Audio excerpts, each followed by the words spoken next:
Bienvenue dans ce papotage tricot, un nouveau format de podcast dans lequel je partage avec vous mes derniers coups de cœur culture, principalement séries et lectures. J'ai enregistré cet épisode pendant que je tricotais mon gilet sans manches Lars. Donc c'était au cours d'un challenge au cours duquel j'essayais de tricoter un maximum durant un week-end. Et donc j'ai eu envie d'en profiter pour discuter avec vous. Donc si vous avez un ouvrage en cours ou que vous avez juste envie de passer un petit moment cosy, tranquille avec une bonne boisson chaude, je pense que ça devrait vous plaire. Alors je vais repartir sur le gilet Lars avec ce long câble. C'est pas évident.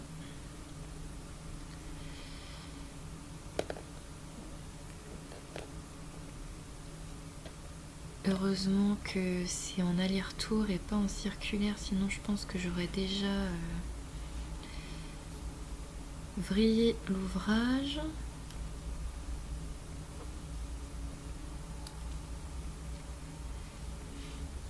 Ici, ce que vous voyez, c'est le fameux pull Asgir qui attend sagement que j'y revienne. C'est vrai qu'en ce moment, je suis vachement sur les tons gris. Ça doit faire peut-être le deuxième ou troisième ouvrage gris que je fais cette année. Ah oui, alors très important, mon compte-rang, il faut pas que j'oublie de noter mes rangs. Donc c'est bon, on est parti pour une quarantaine de rangs en point mousse, sans augmentation, sans diminution, sans rang raccourci. Donc c'est l'idéal soit pour se poser devant une série ou bien pour enregistrer un petit podcast.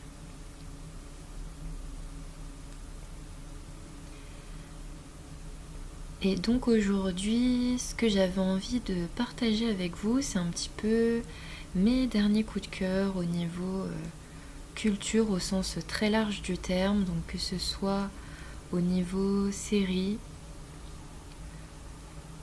documentaire ou livre.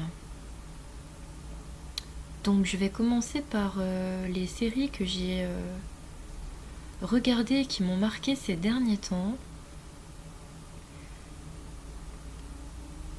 On a déjà la série Outlander, donc qui est une de mes séries préférées sur Netflix et même toutes séries, toutes plateformes confondues. Donc Outlander qui se passe à l'origine en Écosse au XVIIIe siècle, fin XVIIIe plutôt, que je suis depuis le début et à chaque fois j'enchaîne les épisodes, etc. Donc c'est une série qui, je trouve, s'était un peu essoufflée sur les dernières saisons. Que ce soit les intrigues ou même le décor général, je m'y retrouvais pas trop. Mais là, la dernière saison que je viens de terminer, donc que j'ai commencé un petit peu en retard parce que j'ai mis du temps avant de la regarder, elle est vraiment hyper addictive. Je retrouve un petit peu ce qui me plaisait au début. Il y a quand même un bon dosage entre l'action, l'émotion, l'arrière-plan historique, et donc ça fait... c'est de nouveau très efficace, et en plus, donc, ce qui est intéressant, donc je ne veux pas trop vous spoiler parce que Outlander, c'est une série que j'ai eu la chance de découvrir sans aucun spoiler. Comment dire ?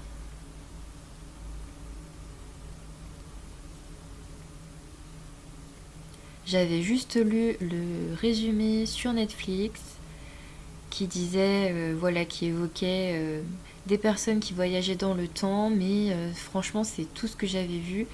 Et c'est génial en fait quand on découvre une série simplement avec un pitch très très léger qui nous explique pas déjà ce qui se passe à la moitié de la saison, parce qu'on a un regard entièrement frais et Et c'est génial, donc je vais pas vous spoiler, mais là en fait ce qui est intéressant c'est qu'on a plusieurs timelines qui se déroulent en même temps et c'est très bien fait. Donc voilà, Outlander, la dernière saison m'a réconciliée avec la série. Ensuite, une autre série qui est finie depuis un moment mais que moi j'ai découvert, c'est Anne with an E, qui est inspirée de la série de livres Anne of Green Gables, Anne les pignons verts. Et ça parle d'une jeune fille orpheline au Canada. Donc là, je pense que c'est plutôt 19e siècle. Et donc en fait, c'est son histoire, c'est une orpheline qui va se retrouver, qui va être recueillie par deux personnes, donc une sœur et un frère dans un petit village. Donc on suit toutes ces aventures, la vie du village, de l'école. On voit un petit peu le quotidien à cette époque avec beaucoup... la série met beaucoup l'accent sur l'éducation, sur le sens de la famille, sur la place des femmes aussi. Donc c'est une série vraiment... je m'attendais pas à accrocher à ce point-là, puisque moi en temps normal, j'ai du mal avec les séries qui parlent d'enfants ou d'adolescents. Même quand j'étais plus jeune, j'arrivais pas trop à m'identifier. Mais là, vraiment, c'est Anne, le personnage qu'on pourrait craindre qu'elle soit agaçante. En fait, c'est un personnage qui est très attachant. Et on a l'impression vraiment de lire un livre. Donc c'est vrai que c'est inspiré de livres, hein, comme Outlander. Ce qui explique aussi pourquoi c'est aussi bien raconté, je pense. Mais pour les personnes qui aiment la littérature anglaise, même si l'auteur, me semble-t-il, est canadienne, on a vraiment l'impression de se retrouver dans un roman. C'est assez frais finalement, alors qu'on parle d'une époque plutôt ancienne. Donc, pareil, à recommander. Bon, maintenant je vais passer à toute autre chose, puisque je vais vous parler d'une série contemporaine, dans un autre style vraiment, mais qui m'a beaucoup plu. C'est la série Fisk. Donc c'est une série australienne, me semble-t-il, qui est un format court. On a, je crois, 6 épisodes par saison et ça dure 25-30 minutes par épisode. Donc c'est pas la série fleuve et c'est dommage parce que c'est une série qui est d'excellente qualité. En fait, c'est une série que j'avais essayée à la suite d'un article que j'avais lu dans le journal Le Monde. Alors moi, je suis toujours un petit peu partagée, hein, quand je regarde des séries conseillées par des journalistes, enfin dans des titres de presse, parce que évidemment, il faut bien trouver les conseils quelque part, mais ce que je veux dire, c'est que parfois les séries aimées par les critiques, c'est pas toujours des séries auxquelles j'accroche. Parfois si, et je prendrai l'exemple de la série Borgen par exemple, qui est saluée par la critique et que j'aime beaucoup. Mais du moins, il peut arriver que je comprends pas. Enfin, il m'arrive en tout cas de pas partager l'enthousiasme des journalistes. Et là, en fait, Fisk, vraiment, c'est une série super drôle. Donc il y a un côté vraiment décalé sur le monde du travail et sur nos sociétés modernes, on va dire, à travers le personnage d'une avocate qui refait sa vie dans un petit cabinet d'avocats. Et en fait, elle est... Le personnage principal est vraiment génial et les personnages secondaires aussi. Donc la série est très bien écrite, les dialogues sont fins. Et voilà, c'est vraiment ce que vous regardez, mais sans vous prendre la tête et en même temps en ayant l'impression de regarder quelque chose de qualitatif. C'est vraiment dommage qu'il n'y ait pas plus d'épisodes. Ça me fait un petit peu penser, alors de très loin, hein, à la série The Office, dans ce côté vraiment décalé sur la vie au travail et la vie de façon générale, avec de bonnes répliques, mais c'est quand même beaucoup moins rythmé que The Office, c'est beaucoup moins industriel si je puis dire. C'est une série à regarder en mode tranquillou.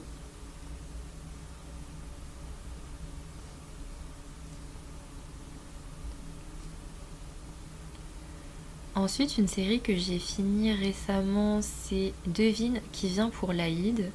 Donc c'est une série qui se passe en Arabie Saoudite. Ça m'a assez intriguée. J'ai trouvé ça intéressant. Et honnêtement, très bonne surprise en réalité. Parce que quand j'ai vu au départ, donc j'ai mis la série sans trop regarder de bande-annonce, sans faire trop de recherches pour voilà, voir si ça me tentait. Pour tout vous dire, quand je vois des séries arabophones, ça attire toujours mon œil parce que ça me permet en fait de m'exercer. Moi j'ai appris l'arabe en suivant des cours du soir et je ne pratique pas beaucoup donc j'essaye au maximum quand je peux de regarder des séries, des films parce que même si j'écoute des chansons, dans les chansons voilà on a des choses, c'est pas forcément du langage de tous les jours. Donc c'est pour ça que Devine qui vient pour l'Aïd m'a attirée. Et au début, en regardant la série, en fait j'avais un petit peu peur que ce soit une espèce de vitrine, je vais pas dire un public communiqué ou un public reportage pour l'Arabie Saoudite, parce que en réalité beaucoup de fiction sur Netflix c'est ça, hein, disons que l'image que ça nous donne de certains pays qu'on ne connaît pas, elle est quand même très biaisée. Si on regarde par exemple toutes les séries qui se passent aux États-Unis, que ce soit à New York, en Californie, enfin la vie des personnages, je pense qu'elle reflète peut-être celle d'une minorité de personnes, mais certainement pas de la majorité. Quand on voit les lofts, les villas avec piscine, les comment ça s'appelle, les portiers, enfin voilà, c'est des modes de vie qui nous font rêver, qui sont pas forcément réalistes ou en tout cas dans lesquels beaucoup de personnes se reconnaissent. Donc j'avais un peu peur de ça au début pour la série Devine qui vient pour l'Aïd et au final je pense que c'est voilà, enfin c'est pas si irréaliste que ça. Alors l'histoire c'est une jeune femme qui vit à Londres, donc saoudienne avec sa fille et qui veut se marier avec son copain. Donc elle le demande en mariage en sachant que son copain donc est pakistanais, enfin il est britannique d'origine pakistanaise et donc en gros le truc c'est que ça va poser problème à sa famille à elle puisque en Arabie Saoudite les personnes ont plutôt une mauvaise image des Pakistanais ou du moins ils les voient comme inférieurs entre guillemets dans le sens où c'est souvent des personnes qui travaillent tout simplement, qui sont domestiques ou qui sont dans les services. Et donc il y a ce côté condescendant pour ne pas dire raciste. Donc j'ai lu pas mal de choses là-dessus, mais bon voilà, moi je suis pas non plus allée là-bas et je connais pas de Saoudiens, je connais pas spécialement de Pakistanais qui pourraient me dire si c'est vrai. Mais en fait voilà, c'est ça, c'est qu'en gros on a deux personnes qui viennent pas du tout du même milieu et la famille de la jeune femme qui pense en gros que le fiancé est pas assez bien pour elle. Donc même si, c'est ça qui m'a plu, même si au départ on est sur un sujet un peu spécifique avec l'Arabie Saoudite, qu'on n'a pas l'habitude de voir beaucoup sur les écrans, en tout cas en France, en réalité le thème il est vraiment universel. La question c'est voilà, de se marier avec la personne qu'on souhaite, avec la personne que l'on aime. Et plus globalement, c'est de vivre selon ses propres termes, en particulier pour les femmes qui évoluent dans un milieu traditionnel ou en tout cas qui viennent d'un milieu traditionnel et qui peuvent se trouver en conflit par rapport à ça entre leurs aspirations personnelles qui sont légitimes et en même temps cette loyauté à la famille, le milieu qu'on a toujours connu et avec lequel on garde des liens forts.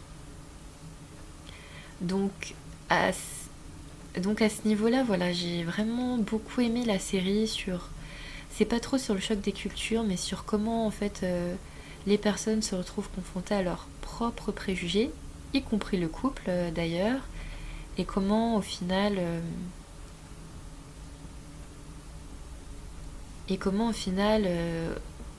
on essaye de réussir à s'affirmer au sein de sa propre famille et pour construire sa propre vie.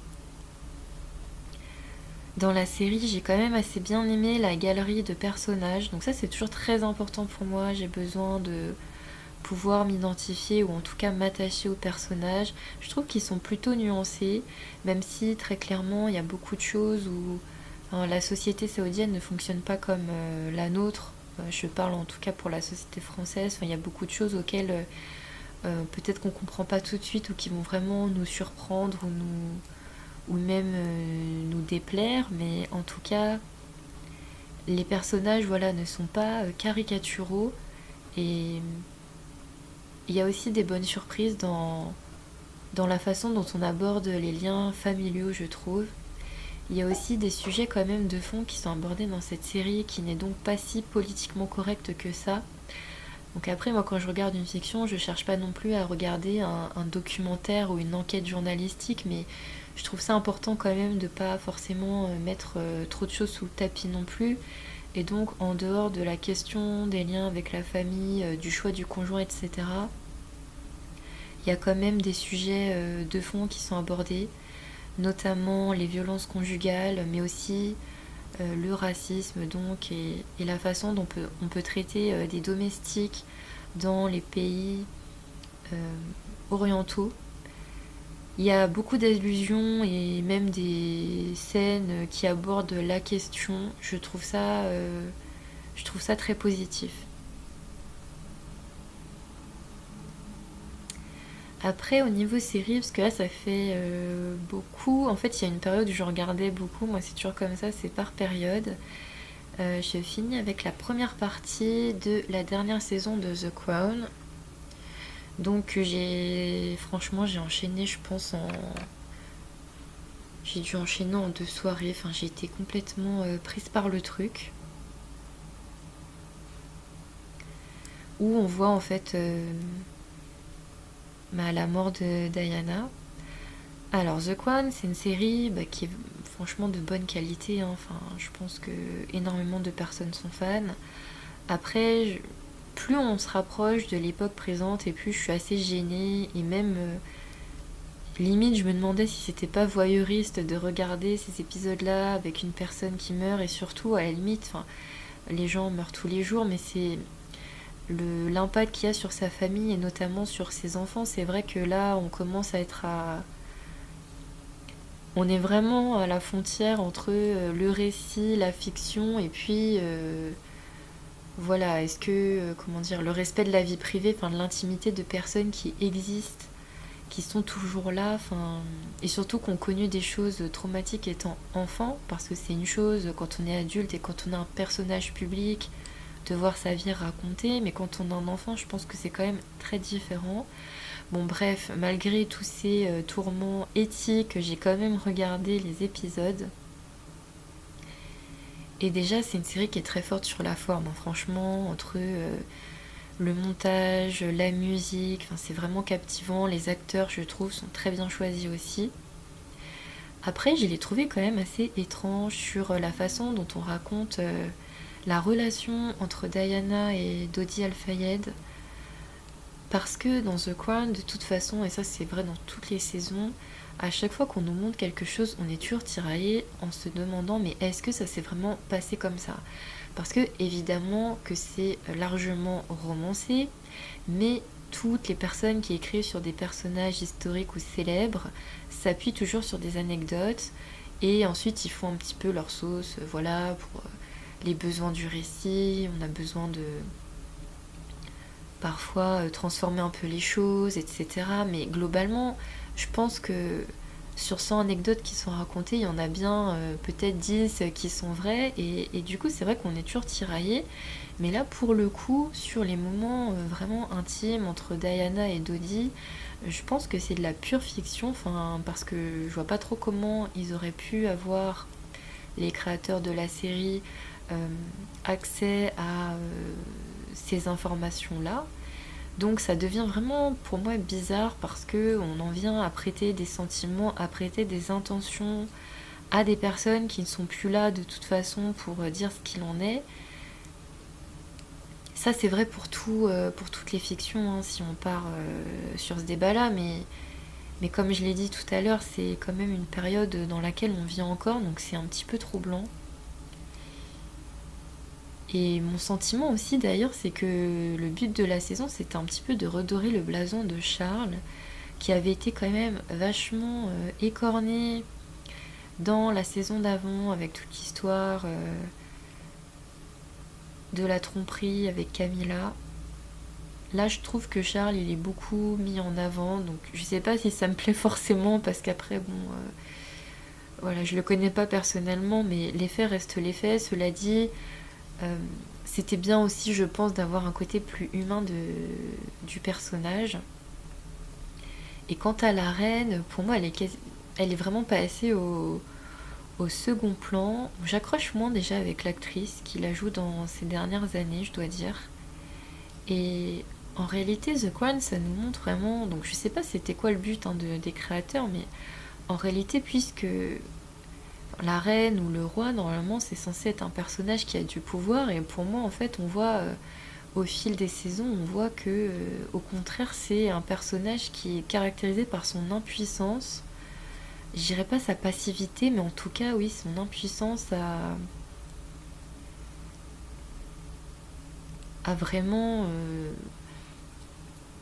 à vraiment aborder les choses de front.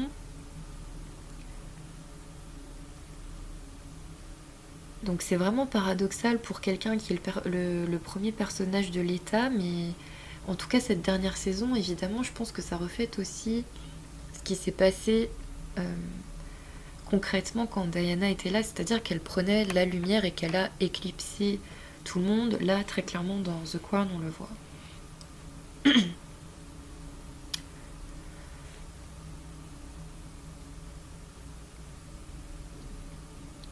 Donc normalement, la deuxième partie va bientôt sortir et ça devrait être la dernière. Et je pense qu'il est temps d'arrêter parce que là, voilà, en empiétant sur la vie des enfants et en plus, c'est une histoire qui est en cours, qui s'écrit encore à l'heure actuelle. Ça, je pense que l'exercice là devenait vraiment trop périlleux. Mais en tout cas, j'ai pris plaisir à regarder cette série durant ses premières saisons.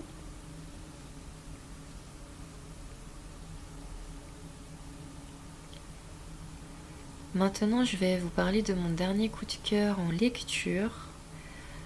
Donc moi, malheureusement, j'ai beaucoup de mal à lire en ce moment. Enfin, en ce moment, je pense que ça vous arrive aussi peut-être, mais comme moi, je travaille toute la journée sur écran, j'ai énormément de mal à me concentrer quand il faut prendre un support papier. Et pourtant, c'est ce que je préfère. Et une fois que je suis plongée dedans, je ne regrette jamais parce que j'adore lire. Et pour moi, rien ne remplace le contact avec le papier. Enfin, ça n'a rien à voir avec un écran. Et typiquement, quand je lis le soir, je dors beaucoup mieux. Enfin, lire, c'est vraiment une activité géniale, mais c'est difficile quand on est voilà, pris dans ce quotidien où la technologie est omniprésente. Mais bref, je suis quand même contente parce que j'ai fini un livre il y a peu de temps qui s'appelle La nuit des Béguines. Donc ça m'avait été conseillé par une libraire parce que je cherchais un livre sur le Moyen-Âge. Donc comme elle a vu que j'aimais le Moyen-Âge, elle m'a conseillé ça. Donc moi j'aime le Moyen-Âge parce que c'est ce que j'ai étudié à l'université. J'ai vraiment adoré mes études en histoire et le Moyen-Âge c'est une période qui est passionnante, même si très souvent dans l'imaginaire collectif c'est une période un peu sombre ou voire obscurantiste. En réalité c'était pas du tout ça, enfin il y a tellement de choses qui... C'est une période moi que je vois comme très dynamique, c'est une période de tous les possibles, c'est une période voilà en tout cas qui m'enthousiasme beaucoup. Bon, qui m'enthousiasme à tel point que j'ai piqué dans le mauvais trou, donc je reprends ma maille comme il faut. Et donc la nuit des Béguines, alors ça se passe plutôt au 13 au 14e siècle, je ne sais plus, donc c'est pas ma période de prédilection à la base, mais en fait ça se lit vraiment super bien. Donc c'est l'histoire d'un groupe de femmes, donc c'est pas un ordre religieux, et justement c'est ça leur particularité, c'est que c'est une communauté de femmes qui vit ensemble dans un grand bâtiment qui très clairement est proche de la religion, etc. Mais c'est pas un ordre religieux. Elles ont un statut un peu hybride et elles vont d'ailleurs être attaquées sur ça. Donc ce roman, il raconte leur quotidien euh, à travers l'histoire de plusieurs personnages. Ça nous donne une idée de ce qu'était une communauté de béguines. Donc en fait, ce sont des femmes qui vivent sans hommes, qui sont autonomes dans leur quotidien, qui sont autonomes financièrement, qui ont des savoirs, que ce soit en médecine, que ce soit en latin, que ce soit en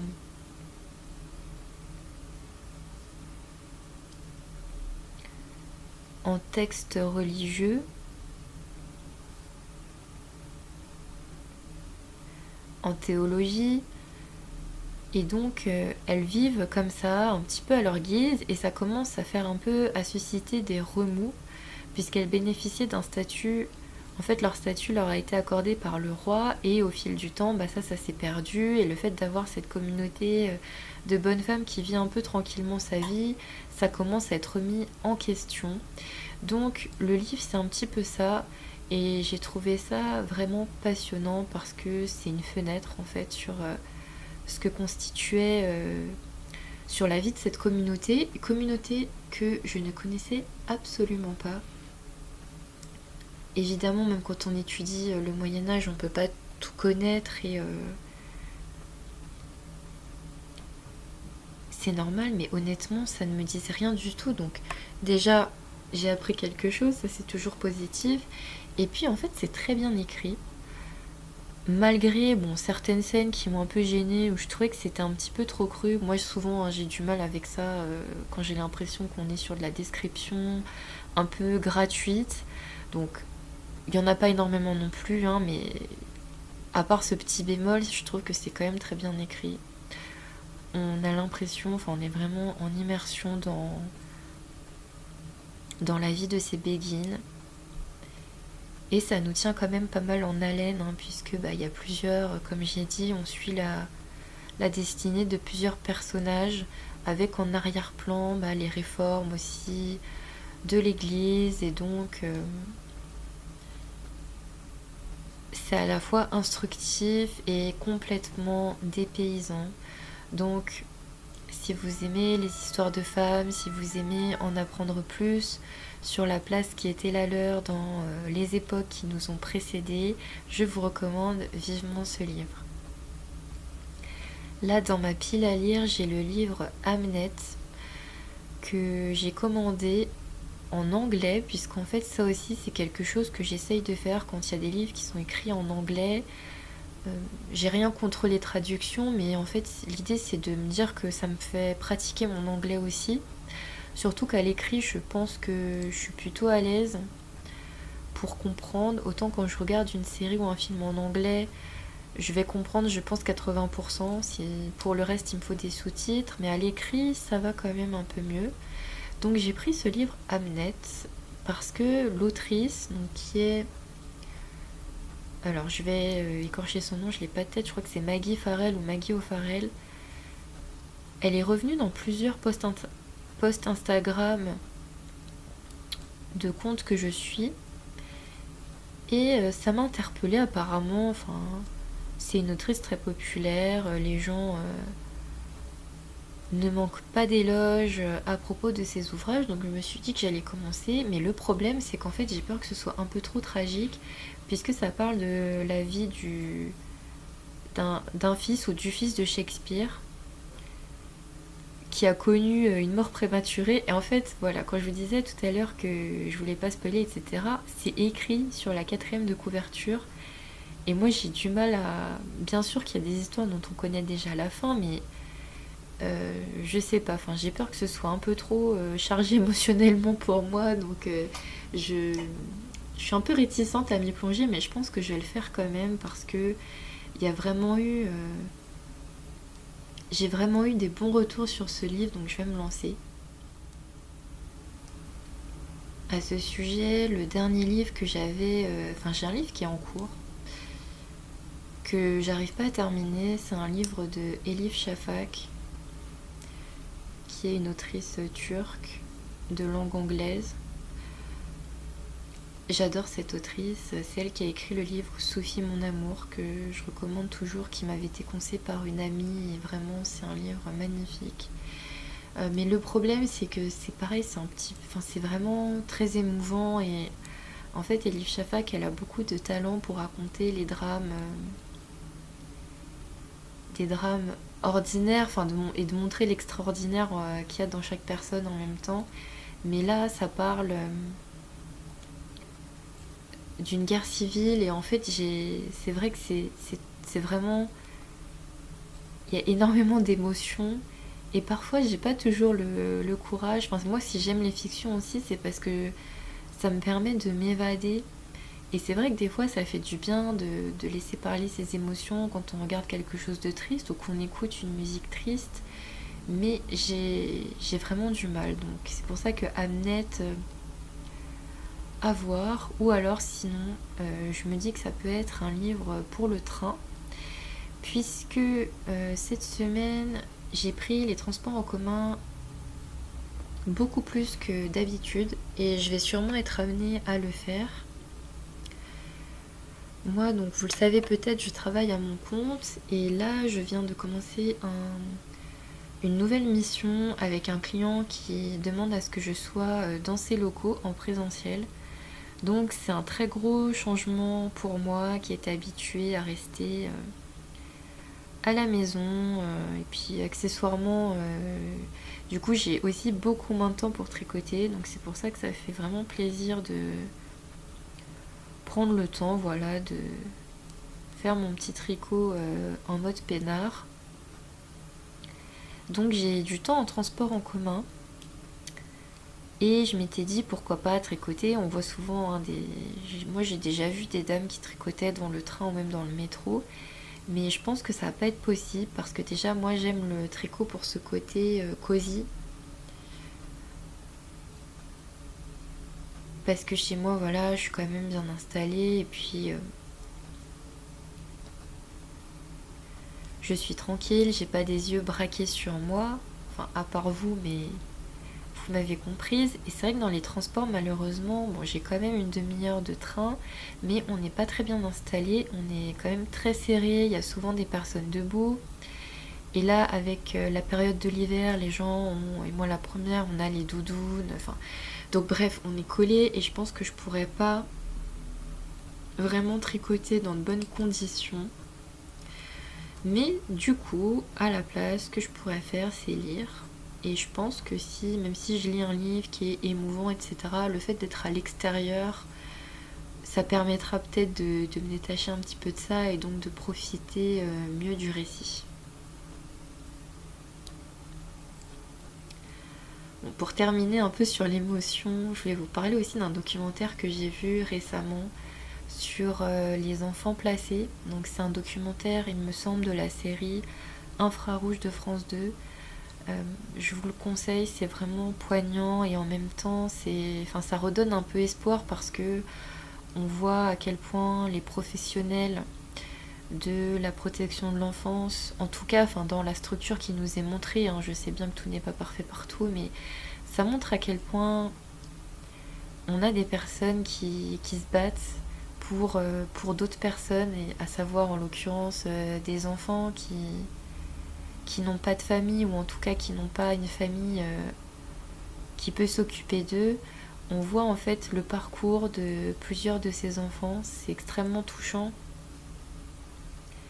Et je trouve que le documentaire est très équilibré entre la partie biographique, où on voit vraiment les personnes, que ce soit les bébés, que ce soit les personnes qui les accueillent, mais aussi la partie plus institutionnelle, avec ces professionnels qui prennent soin de ces bébés, de ces enfants. Donc en fait c'est à la fois triste, parce que forcément on a les situations qui sont évoquées, et puis ça touche tout le monde, je pense, quand on voit des enfants qui n'ont pas de famille. Et en même temps ça réchauffe vraiment le cœur, parce que quand on voit le travail qui est accompli, et toute la bienveillance, toute l'énergie, tout l'amour finalement que les professionnels mettent, c'est quand même assez réconfortant.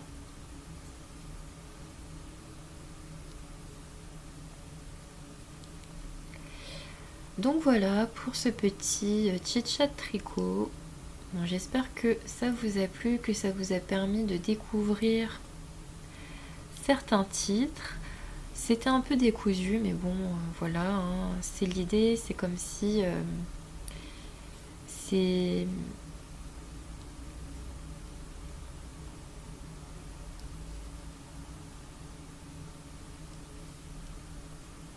c'est comme quand on a une conversation avec une amie où ça part peut-être un petit peu dans tous les sens, un sujet en amène un autre. Enfin, moi, je sais que je suis vraiment comme ça, hein, je passe pas du coq à l'âne parce que dans ma tête, les sujets ont toujours un lien, mais effectivement, on peut partir très loin. Donc voilà, en tout cas, moi, j'ai pu bien avancer sur mon gilet Lars. Cette laine, c'est un plaisir à tricoter. Honnêtement, ça m'a fait peur au début parce que le côté frisé, il est pas très... Voilà, on peut facilement se tromper. Au lieu de piquer dans la vague, on pique dans une boucle. Donc je me suis dit que ça allait être une galère. Et en fait, non, pas du tout. Une fois qu'on s'est habitué, bah, on a ce moelleux. Franchement, c'est trop agréable. J'espère qu'après, c'est une laine qui vieillira bien. Parce que bon, là déjà, vous voyez, c'est quand même assez doudou. Et voilà, mais j'espère qu'après le lavage, ça restera présentable. En tout cas, c'est super agréable. Et puis, ça monte assez vite. Bon, il me reste quand même, je crois... Oui, bon, il me reste quand même 40 rangs au point mousse. Bon, je vais peut-être m'arrêter avant puisque mon échantillon... si je me fie à mon échantillon, je devrais m'arrêter avant. Mais bon, bah c'est pas mal hein, pour voilà, une demi-heure de tricot. Et donc c'est bien parti. Voilà, en tout cas, bah, moi je vous souhaite un bon tricot, un bon après-midi, une bonne soirée, une bonne nuit en fonction du moment auquel vous regardez la vidéo. Et je vous dis à très bientôt.